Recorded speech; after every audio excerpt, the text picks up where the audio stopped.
Selamat pagi adik-adik semuanya. Ini sobat-sobat MMA, kita bertemu lagi pada MMA Talk ya. Pada pagi hari ini kita akan ditemani oleh tamu kita yaitu Prof. Jamhari. Selamat pagi, sehat-sehat. Selamat pagi, Bu Lestari. Alhamdulillah sehat. Dan juga oleh Prof. Sumita Sensei ya. Yes. Yeah. Okay. Good morning. Good morning. Ya. Oke, pada kali ini kita akan berdiskusi atau berbincang-bincang terkait dengan koperasi ya, koperasi pertanian atau agriculture cooperation. Oke, mungkin pertama kali untuk dipersilahkan untuk memperkenalkan diri dulu, Prof. Jamhari. Baik, saya Jamhari, guru besar di Fakultas Pertanian UGM, khususnya di Departemen Sosial Ekonomi Pertanian. Dan salah satu mata kuliah yang saya ampu memang koperasi pertanian, dan saya sangat berminat tentang kelembagaan pertanian. Terima kasih. Jadi beliau adalah profesor yang paling muda. Beliau juga pernah menjabat sebagai dekan ya selama 2 periode. Terutama beliau adalah fokus pada di bidang kelembagaan dan juga pemasaran, begitu. Prof. Sumita, you would like to introduce yourself? Okay. My name is Tsuyoshi Sumita. I'm a professor of Tohoku University, Japan, Faculty of Agriculture. My major is farm business management. Okay, thank you. Okay, thank you. Oke, Prof. Jamhari ya.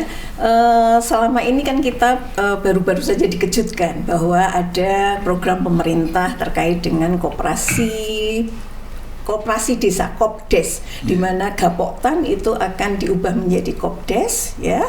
Padahal kita tahu bahwa sebetulnya kelembagaan di pertanian di sini kan sudah banyak. Dulu ada KUD, kemudian juga banyak bermunculan Koptan. Nah, sekarang ada juga Kopdes.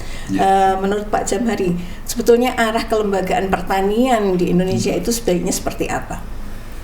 Baik, sangat menarik saya kira apa yang diprogramkan oleh pemerintah saat ini, yaitu mendorong berdirinya koperasi desa merah putih. Ya, saya kira ini ide ataupun salah satu semangat yang positif bagi pemerintah untuk memperkuat kelembagaan petani di satu sisi itu. Nah, di sisi lain kita saya kira harus melihat bagaimana sebetulnya skala ekonomi dari koperasi yang akan didirikan ini, dan juga melihat kelembagaan-kelembagaan yang sudah ada. Nah, ini saya kira kita ke depan itu kemudian bisa mengambil posisi yang pas. Sebetulnya kelembagaan pertanian di Indonesia, khususnya kelembagaan petani, itu akan dibawa kemana?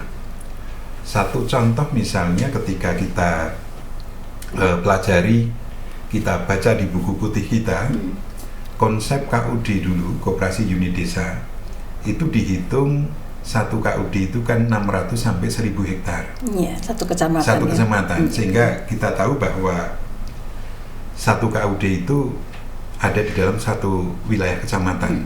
Dan KUD ini dulu kan memang digagas, diinisiasi oleh Profesor Sudarsono Adi Saputro. Itu dulu beliau juga dekan kedua Fakultas Pertanian UGM, yang sekali juga dulu pernah jadi ketua jurusan Sosial Ekonomi Pertanian juga. Wah, berarti hebat sekali ya. Artinya kita juga harus belajar dari apa yang dulu oleh pendahulu kita itu sudah dihitung dengan sebetulnya sudah sangat baik. Dan kalau kita lihat dengan skala 1000 hektar, itu harapannya memang memenuhi skala ekonomi. Ya, memang kalau kita lihat kelembagaan petani ini kemudian mengalami penurunan ya. Jadi penurunan skala atau downsizing.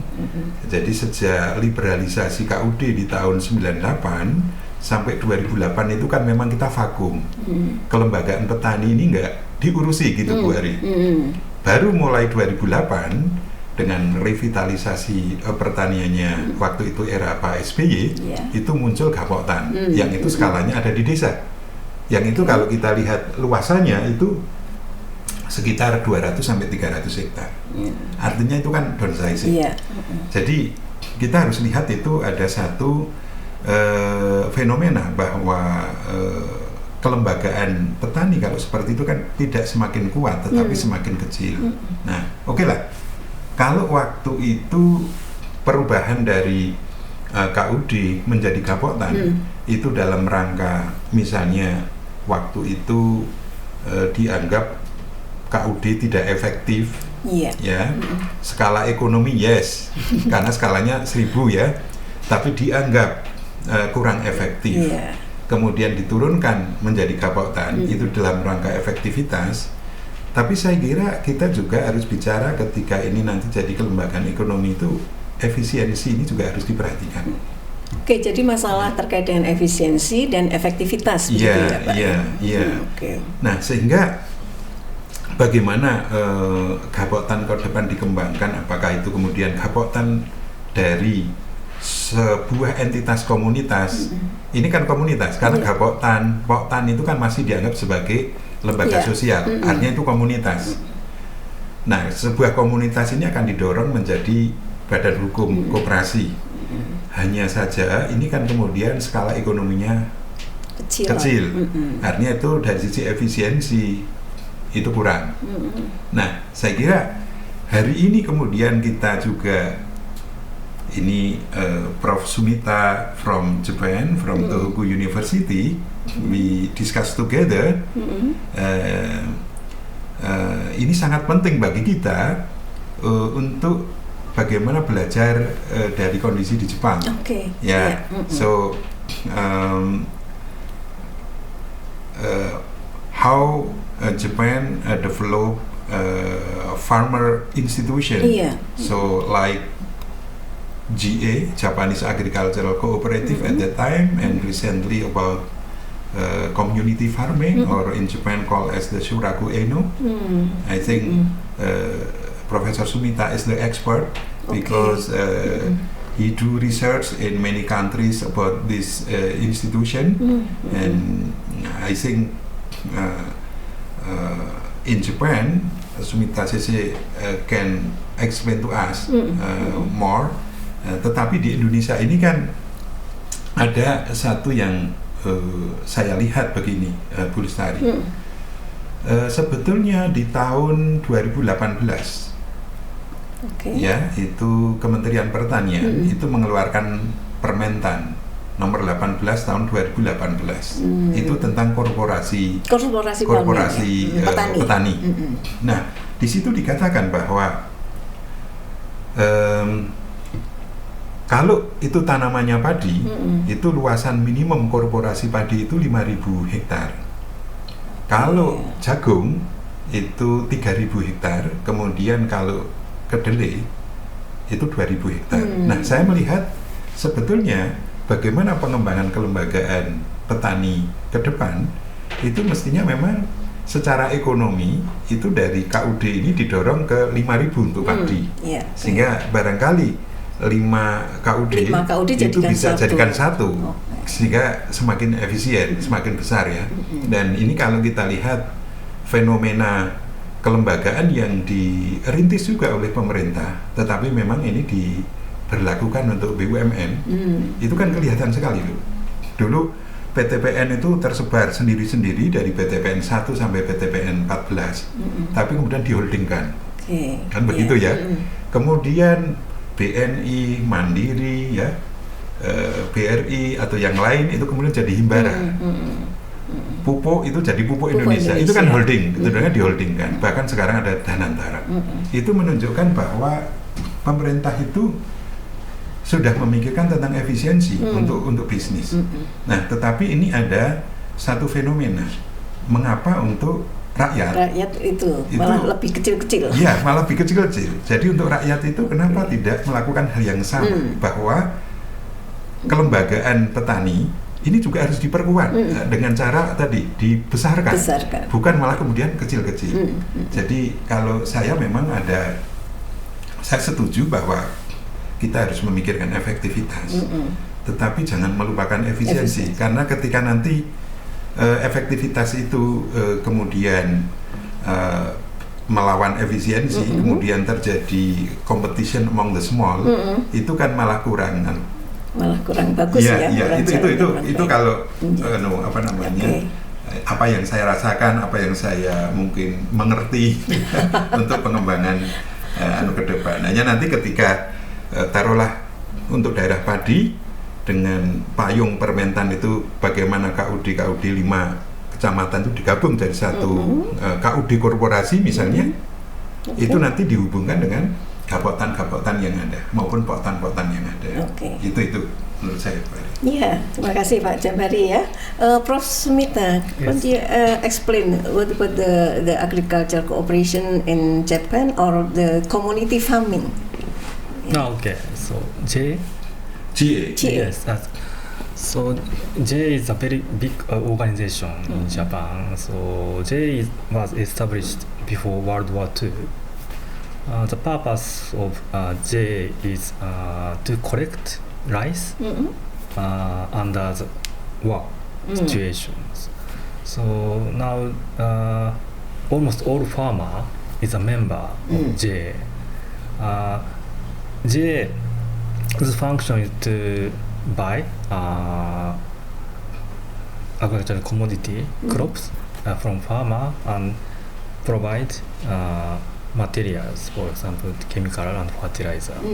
And J has also bank function and insurance, and supermarket and gasoline stand, and hospital.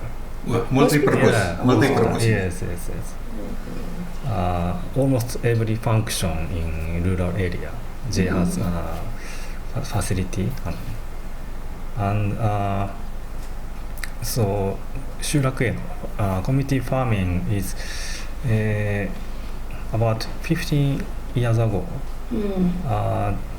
So government promote to organize community farming, and so in Japan many community farming were established at that time. The community farming, it has two types. One is cooperative type, and another one is like company, private company type. So cooperative one type has very close relationship with JA.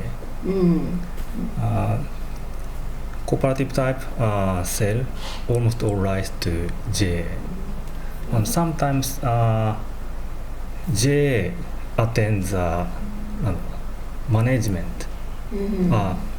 Yes. That's all. Okay. May I ask? Yes, please. Okay. I think I'm very interesting to you have GA, the big one, and also know since 15 years ago Japan established community farming. And one type of community farming is cooperative type. How these two cooperative, big and small, is there a competition among GA and Shuraku Eno or community farming? Yes. So the function is quite different. Yes. Actually, JA is operated by mainly non-farmers. But in the case of community farming, usually farmer operate. Yes.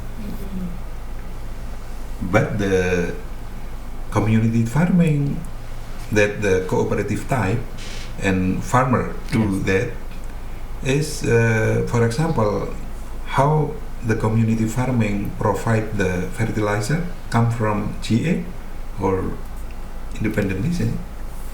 Mainly GA, but community farming can buy other company. Okay. So, is there any, for example, share from GA to community farming or Shuraku Eno? There is a capital or something like this? Yes, not all, but it's like a policy of each prefecture. Prefecture. For example, one Yamagata prefecture in Japan promote to give the capital to Shuraken from JA. Oh, from GA. Yes. Okay.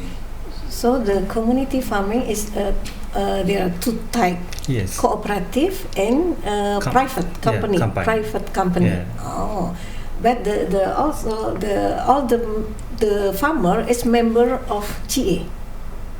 Yes. Oh. Yes. And also all the farmer, also the member of Shuraku Eno. Yes.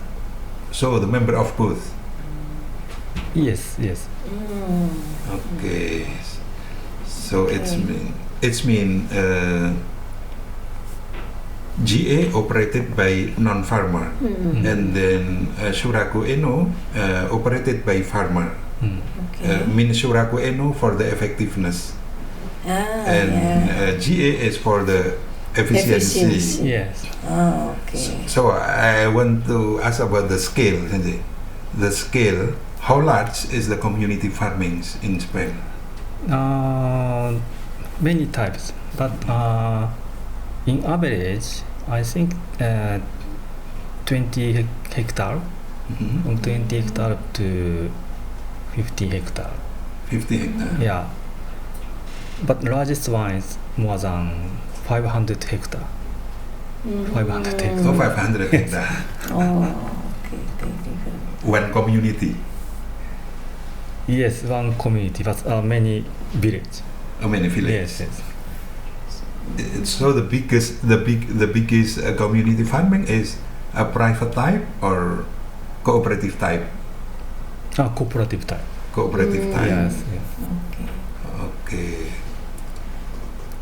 Okay. 20 Until 500. 500. Just 500. Village size, 20 hectare. Village size. Yeah, village size. Village That's size a village. 20 Yes, hectare. yes. Some village also maybe also join Yes. to become one. Yeah, in that Community case, farming. so 100 hectare, 200 hectare. Okay. Yes. Okay. And I want to know also very interesting, Bu Ari, is about the how large is the GA? Because community farming is 20 hectare until 500 hectare. But I want to ask Sumita Sensei about how large is the GA? Average GA or the biggest or Yes. Actually, J doesn't have any farming land. Yeah. Yeah, but the scale is maybe more than 1,000 or hectare.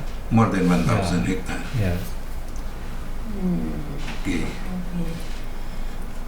Or 10,000. 10,000. Very big. 10,000. Yes. Yeah. So because in Indonesian case, when University of Gadjah Mada, UGM, at the time proposed the institutional development about KUD, about KUD, is the size, the scale is between 600 until 1,000 hectare. Oh. Yeah, already exists. Yeah, already exists. But now the government of Indonesia want to promote a new type of cooperative, but in the size is about 200 or 300 hectares. So actually we want to learn from Japan. We want to learn the Japan experience, because Japan experience, I think the GA is very big. Yeah, very big. And there is a relation between GA and community farming. How actually the government of Japan can promote such a relationship among institutions, even though the GA is non-farmer, the community farming is farmer. So J is mainly operated by non-farmer, but the head of J is farmer. Oh, The Representative member. is farmer. yeah. I think the Japanese government use J. So, for example, so now Japan, so government limits the rice production. Mm. So at that case, government use J Mm. to manage the limitation rice production. Mm. でなんだリレーションシップ J& 白系の Yeah.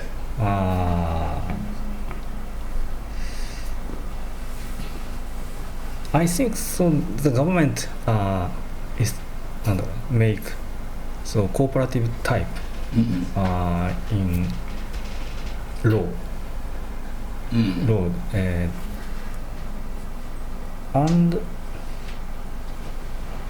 なんだろうなfor example, so the tax Tax. they can reduce the tax. So when a farmer organize cooperative type, Oh, tax is low. yeah, yeah. So Become incentive. You Yeah. can yes, incentive it's to incentive. incentive. Yes. decrease tax. Yes. Yeah, tax. okay. Yeah, yeah. Prof. Sumita Sensei, what about the community farming? In the Yes. one community farming, Yes. is there the same commodities to the same crops to the one community farming, or Many different crops. many crops? Many crops. Many crops. Yes, but main crop is rice. Rice. And now in Japan, so farmer cannot produce the rice all area. Oh. So some part farmer had to grow other crops. So mainly soybean and wheat, vegetable and flour. Mm. Yeah. Usually maybe 2 or 3 crops Yeah. the community farming grow. Yes. So, in average, Professor Sumita, how many farmers within one community farming? How many? How many farmers join to the community farming? Maybe so. If the size of community farming 20 hectare, I think 20 farmers. 20 farmers. But many farmers rent the farmland to community farming. So there is farmer who work for community farming, and other farmers only hold land. Oh, Landowner. A landowner. Yeah, yes. So, how many farmers work I think if 20, from the Hectare. 20 hectare? I think 3 or 4 farmer is enough.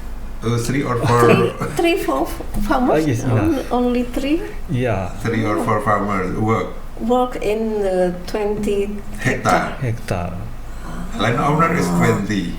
Landowner is 20. Because 20 hectare, so the farmer in Japan can grow only one tractor, one transplanting machine, and one harvesting machine. Only one. Only one. Yeah. So 2 persons is enough to operate the 2%. machine. Okay, okay. Why? So it means that other farmers only as a landowner, Yeah. only landowner. So they don't work nothing. Yes. No. So water control. They engaged water control of rice field. And so cut the grass. Cut the grass. Yes, of the road, band. Oh. Yeah, yes, field. Yeah. So it takes a long time to maintenance the field. So community farming want the farmer to engage in that activity. Yeah. So, and pay wage. Pay wage. Yes. Pay wage. Cooperative pay them to work. Farm. Okay. As labor. Oh, yes, as labor. Yes, labor. Yes. So I just maybe about the age of this farmer, maybe old already. Yes. So that's a big problem in Japan. I think young 60 years old to 70 years old, 80 years old, very old person. Very old person. Yes. Oh, I see. So there are big problem of succession to succeed farming to next generation. It's big problem. So maybe why the farmer, the 20 hectare is Yes. 20 farmers. Yeah. Why 20 farmers do not manage their own land, just given to the community, and then work and then paid as labor? Why is it? Why they don't manage by themselves? Now because the machinery is very expensive. So if the farmer has only 1 hectare, so the cost is very high. So they have to own tractor, expensive tractor and transplanting machine and harvesting machine and drying machine.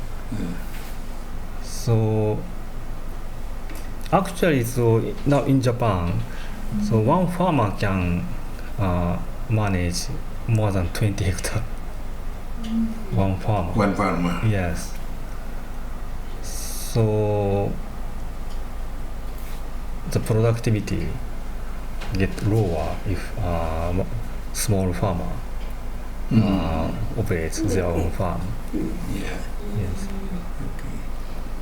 Ya, menarik ini ya. Jadi ini kan di Indonesia kan juga seperti itu ya. Luasnya kecil-kecil, tetapi mereka tetap mengelola usaha taninya sendiri yang kecil-kecil itu ya. Padahal kalau di Jepang itu kan tadi dengan bergabung tadi dengan satu mesin itu bisa mengelola 20 hektar begitu. Iya. Jadi di Jepang sudah memikirkan efisiensi. Jadi kalau kecil-kecil ini tidak efisien karena biaya HPP-nya mahal. Iya, benar-benar. Kalau pakai mesin sendiri-sendiri apalagi nggak bisa karena terlalu mahal juga lebih. Ya. Dan tadi kayaknya petani Jepang yang sudah tua itu kemudian memang tidak bisa secara manual melanjutkan pertanian secara fisik, tapi memang mesin itu menjadi kebutuhan. Sementara kalau itu dilakukan itu tidak efisien gitu ya. Jadi mereka akhirnya bersedia untuk bersatu di dalam community farming atau Surago Eino ya. Di kita pun juga kan mesin itu kan misalnya traktor, kemudian combine harvester itu kan juga sudah diberikan pemerintah bantuan kan di Gapoktan juga.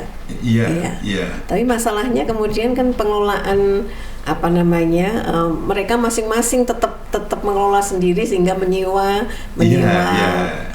traktor, menyewa combine harvester begitu. Ini PR kita bersama ya, bagaimana untuk bisa menyatukan dalam community farming itu. So in Indonesia, Sumita Sensei, actually the government already give assistance about agricultural machinery in the community, in the Gapoktan in Indonesia, or in the Kelompok Tani or Farmers Group. But the use of this machinery it's still individual basis.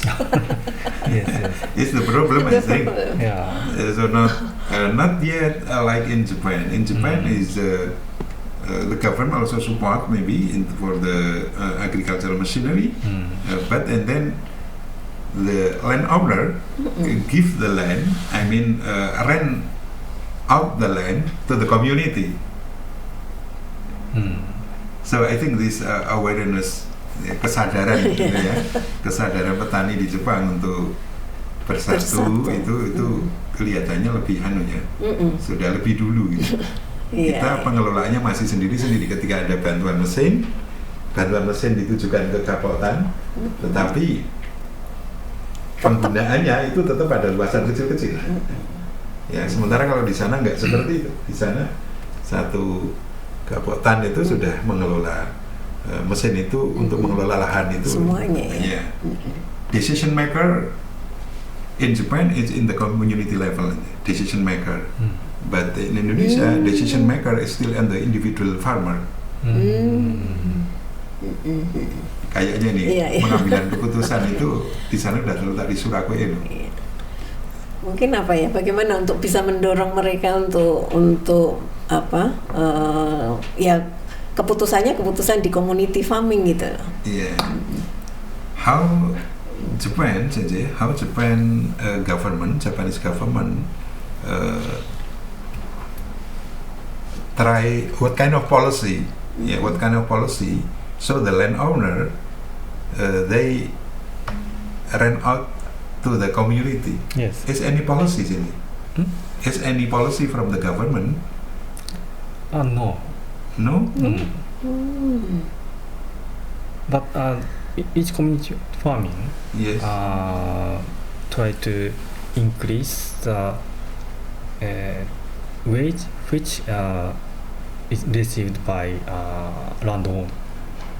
You mean? No, I mean that there are 20 farmers within 20 hectares. Yes. For example, only 2% work in the community farmer. That about 18 farmers given the land to the community. While the 18 farmers want to give their land to the community. Is there any policy due to the policy from the government or give? Not give, rent out. Rent out. Oh. Is any policy from the government why the landowner want or may rent out the land to the community? Yes, because so usually in 20 hectare community farming, as I told you before, only one tractor and one transplanting machine. So at least 2 persons can operate. Okay. Yeah, and no need to attend other person. And yes, so the community farming pay the landowner. Pay the landowner. More rental fee. Very high rental fee. So landowner can get the income more than they work individually. Okay. Incentive. There is incentive Yes, ya, incentive. Okay. Jadi rupanya memang dengan community farming itu para pemilik lahan itu mendapatkan hasil yang lebih daripada dia bekerja sendiri-sendiri. Nah ini yang menarik. Bagaimana kita bisa meyakinkan kalau bekerja dengan sistem community farming itu memang lebih menguntungkan bagi semuanya. Oke. Ya ini saya kira tantangan kita untuk mewujudkan ya. itu. Berarti tadi kan kooperasinya, community farmingnya itu membayar sewa lahannya. Di atas sewa, mungkin di atas sewa harga pasar gitu ya. Kemudian juga bagi petani yang masih ingin bekerja juga dipersilahkan. Untuk juga mereka mengupah juga. Diupah. Oke. Ya. ya. Dan itu upah dan sewanya itu lebih tinggi daripada mereka mengelola lahan itu sebagai seorang petani. Iya, oke, ya. Berarti ya memang harus kemudian kesepakatan juga ya, harus menanam apa gitu ya. Kalau saya membayangkan kalau berbagai macam, misalnya ada yang padi, ada yang lain, begitu kemudian bagaimana mengelolanya gitu ya. Iya, ini tadi Mbak Sumita kan cerita kalau satu komunitas community farming itu dia nanam ada 2 atau 3 komoditi. Tidak boleh padi saja karena ada program pemerintah mengurangi produksi padi. Jadi satu community farming itu menanam 2 sampai 3 komoditi. Dan keputusan itu diambil pada luasan 20 hektar tadi, luasan itu. Jadi skala ekonominya kan ada itu. Jadi saya kira menariknya ternyata dengan sistem community farming itu memang membahagiakan semuanya, dalam artian dengan disupport ada mesin ya.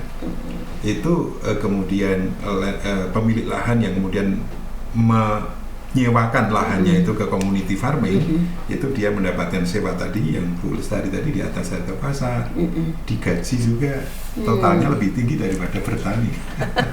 Kalau bisa seperti itu bagus. Iya, oke.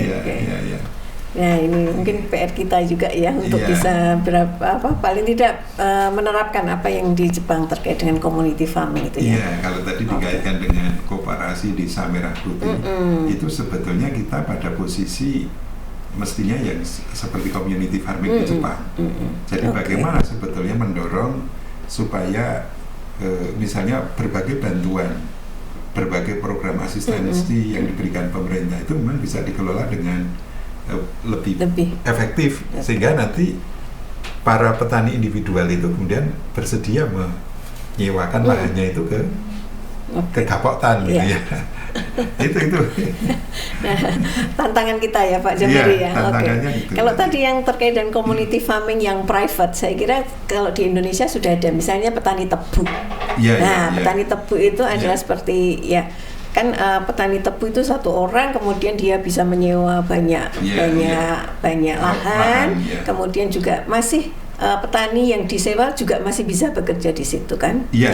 Sebagai itu yang bentuk community farming yang private ya.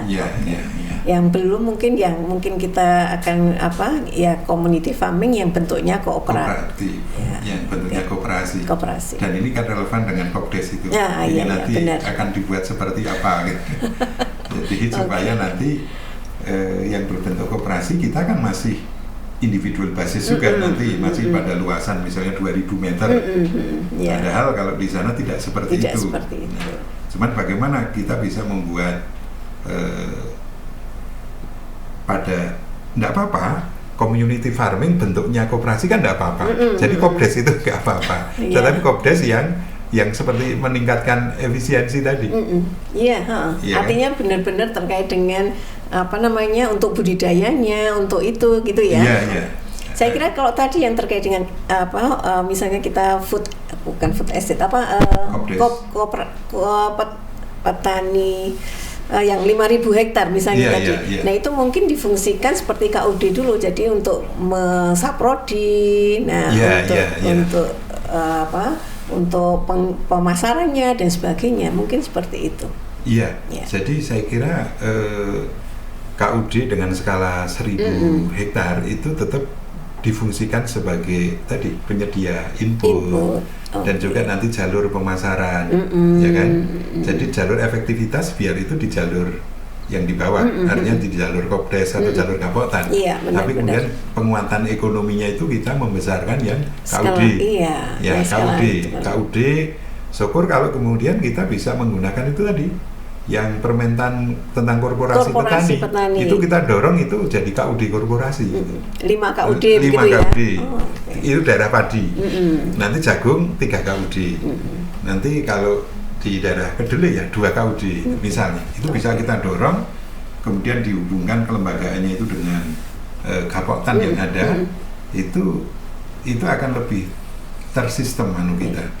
Jadi secara ekonomi dia makin kuat, seperti halnya sekarang itu model holdingisasi itu, model holding naik terus, ya kita juga butuh holding kelembagaan petani. Oke. Nah, holding kelembagaan petaninya apa? Yang sudah ada lebih besar itu ya KUD itu. KUD. Nah, tinggal dinaikkan lagi kalau mau besar.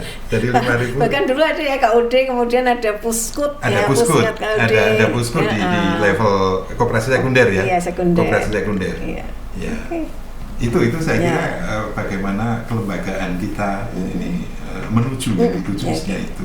Sehingga Kopdes nanti ya sebetulnya kita arahkan seperti community Community farming yang farming, bentuknya iya. koperasi gitu Iya. ya.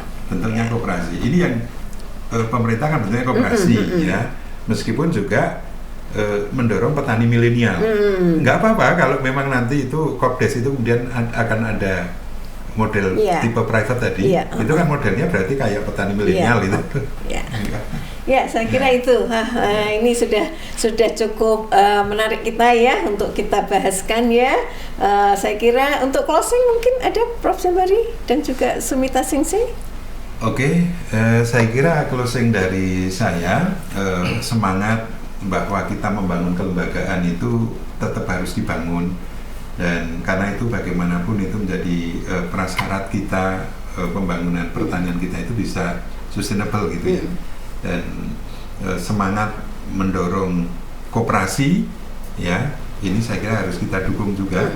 Tapi bagaimana nanti kita membangun hubungan yang lebih pas antara kelembagaan petani dari sisi ekonomi, mungkin yang KUD dikembangkan itu, kemudian dari sisi efektivitas ya nanti Gapoktan itu bisa lebih efektif nanti di dalam menggerakkan sumber daya yang ada di lebih bawah, tapak bawah gitu ya. Oke. Saya kira itu aja. Closing statement, Sumita Singsi? No. Do you have final comment or message for us? Yes. So now in Indonesia, there are some advanced Gapoktan activities. So now we focus on that. Like a community farming, so collaboration research is very needed in future. So I hope please conduct a collaboration research UGM and Tohoku University. Okay. Yes. Thank you very much. And, thank you. Also, may I ask something, Anu? I think very important for us also to study the institutional development like community farming, and if we have joint research collaboration, I think with Tohoku University, UGM, I think very good chance for us also to learn about how Japan develop community farming Shuraku Eno, and how farmer then may combine the joint research important. Joint research is important. Thank you very much. Okay, thank you very much. Ya. Demikian adik-adik semuanya, teman-teman semuanya, teman-teman MMA, kita sudah bahas terkait dengan kelembagaan petani ya, bagaimana untuk mengelola lembaga petani supaya pertanian Indonesia lebih maju. Sekian, terima kasih. Assalamualaikum warahmatullahi wabarakatuh.